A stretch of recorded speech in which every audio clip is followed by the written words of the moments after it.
అందరికీ నమస్కారం అండి. ఎస్ హానెస్ట్లీ ఏంటంటే దీంట్లో నాది very very short and sweet character అండి. It's just in cameo.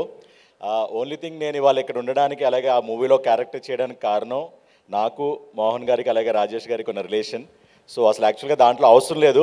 But ఏంటంటే ఇలాంటి ప్రాజెక్ట్ చేస్తున్నాము, మా టీం అంతా ఉండాలని చెప్పి నన్ను ఇంక్లూడ్ చేయడం జరిగింది. సో మోహన్ గారు, Rajesh, thank you so much అండి. అది వెరీ చిన్న క్యారెక్టరే, బట్ స్టిల్ ఏంటంటే మాకున్న రిలేషన్తో నేను కూడా వాళ్ళు అడిగినవన్నీ చేయడం జరిగింది. ఎందుకంటే ఒక టీం ప్రాజెక్ట్ కాబట్టి. సో అందరూ చూస్తున్నారు ఏంటంటే ఆల్రెడీ నవీన్ మా ఇద్దరిని బ్రదర్స్ అంటారు. కిక్ 2 నుంచి మేము ఏంటంటే కాంబినేషన్ చేస్తూ వస్తూనే అనేలాగా ఫేస్బుక్లో కూడా నా ఫోటో పెడితే ఆయన ట్యాగ్ చేస్తుంటుంది, ఆయన ఫోటో పెడితే నన్ను ట్యాగ్ చేస్తుంటుంది. సో అంతా మాకు ఇదనమాట. అలాగే మా యూనియన్లో కానీ అక్కడ మేము ట్రావెల్ అవుతుంటాం. సో వన్స్ అగైన్ మాకు లైవ్ చూస్తుంది ఏంటంటే నాగమేష్ గారు కూడా మాకు చాలా ఆప్తులు. అక్కడ ప్రభావత్ గారు కూడా ఉన్నారు. వాళ్ళిద్దరూ ఏంటంటే అదే ఐ డోంట్ నో, అది ఆల్రెడీ తెలిసిందో లేదో, టైటిల్లోనే ఉన్నారు వాళ్ళందరూ. సో అలాగే ఎస్పెషల్లీ ఏంటంటే మన అనీష్ గారు కానీ ఇంకా మిగతా వాళ్ళందరూ. అండ్ రవితేజతో నేను ఆల్రెడీ ఏంటంటే మేము ఇద్దరం సైకిలేట్గా అదే చేసాము, father and son characters already చేసాము. అండ్ ఎస్పెషల్లీ ఇంకేంటంటే ఇక్కడున్న వాళ్ళ గురించి నేను రిఫర్ చేసిన ఎదురుగా కనబడుతున్నారు కాబట్టి.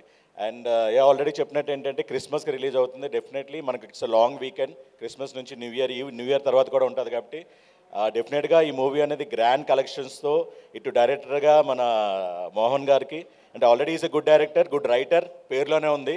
అట్ ద సేమ్ ఇప్పుడు ఏంటంటే ఫర్దర్గా కూడా నెక్స్ట్ లెవెల్కి లీగ్ 1కి మోహన్ గారు ఎదగాలని మనస్ఫూర్తిగా కోరుకుంటూ, అలాగే రాజేష్ గారు ఈపీ నుంచి ప్రొడ్యూసర్ గారు ఎదగాలని మనస్ఫూర్తిగా కోరుకుంటూ టీం అందరికీ బెస్ట్ విషెస్ అండి. థ్యాంక్ యూ అండి. Thank you so much.